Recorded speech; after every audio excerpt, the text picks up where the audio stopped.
Cisco Endpoint App, Orbital, Applocker Registry Monitoring.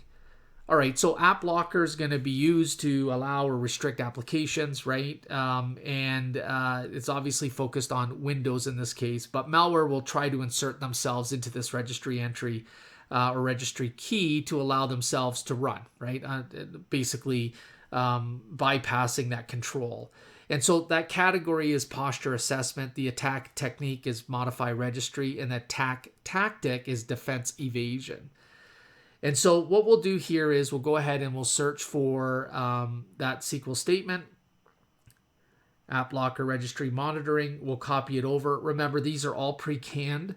I can start with this and modify this as needed. Now, when I run this query, I get an empty result. And the reason why is I'm not using Applocker.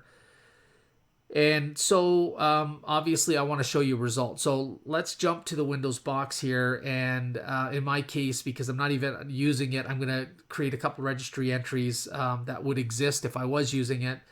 SRP v2, so software restriction policy, I think that's what it stands for. We're going to do an executable here. And now we're going to add the key. So here's that unique identifier for that key that we're going to add. And again, I made all this piece up, right? Now, obviously, I looked at an example. If you turned on Applocker, what it would look like. I'll call this knock knock, and we'll put in something that resembles what you would expect if you did leverage Applocker.